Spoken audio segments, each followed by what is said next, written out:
Okay, so what exactly is the difference between Christianity and Islam? It's quite an interesting comparison. Jesus never killed anybody. Muhammad killed an estimated 3,000 people, including cutting off the heads of 700 Jews in Medina. Jesus never owned slaves. Muhammad got a fifth of the slaves taken in battle.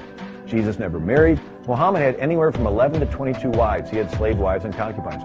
Jesus never forced anybody to believe in him. One time he said something difficult, and many disciples walked with him no more. But Muhammad said, whoever changes his Islamic religion, kill him. Jesus never tortured anybody.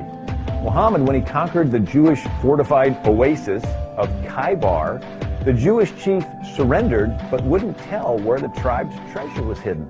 So Muhammad had him stretched out on the ground, and they kindled a fire on his chest. He still wouldn't tell, so Muhammad had him beheaded. Jesus forgave insults, dying on the cross, saying, Father, forgive him. Muhammad, when he finally conquered Mecca in 630 A.D., he goes into the city and orders several people to be murdered. 3 of the people were Ibn Khattab and his 2 slave girls. Ibn Khattab had made up poems making fun of Muhammad, and the 2 slave girls recited the poem, so Muhammad was insulted, so he ordered them murdered. So Jesus taught that God was our Father. In Islam, it's blasphemy to call Allah your Father. In Christianity, we're all children of God. In Islam, it's blasphemy to call yourself a child of God because Allah took no wife and has no son. In Christianity, we're made in the image of God. Genesis, in the image of God, he created the male and female. In Islam, Muhammad said, Allah has no image. In Christianity, we're taught to have a personal relationship with God. Go into the closet and pray, you and him. In Islam, it's blasphemy to even want to have a personal relationship with Allah because he's transcendent and unknowable.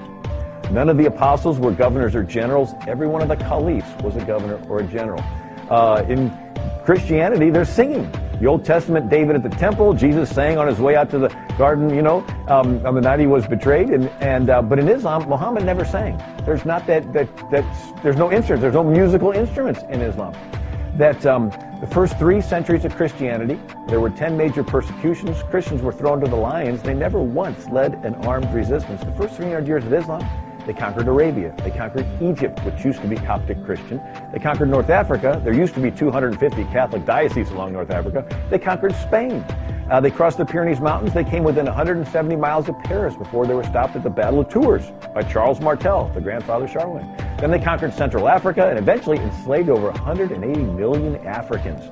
Matter of fact, there's only one word in Arabic for African and slave.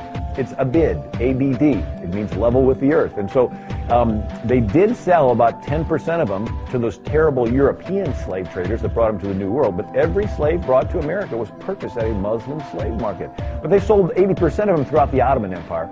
Then the Muslims conquered the Holy Land. In 638 A.D., Caliph Umar conquered Jerusalem. It used to be a Byzantine Christian city. And then the Mongolian Turks converted to Islam, and they conquered the Byzantine Empire. Now today that's Turkey, but back then this is where John spoke and Paul spoke in Ephesus and Colossae, Colossae and Antioch, and all 7 churches mentioned in the book of Revelation. And as the Muslims invaded, these Byzantine Christians had to humble themselves and beg the Roman Catholic West for help, which was a big deal because the Byzantines saw themselves as the true Christians. I mean, they spoke Greek, the language of the New Testament, right? And they viewed the Latin West as the church split. But they begged the West sends help. It's called the what?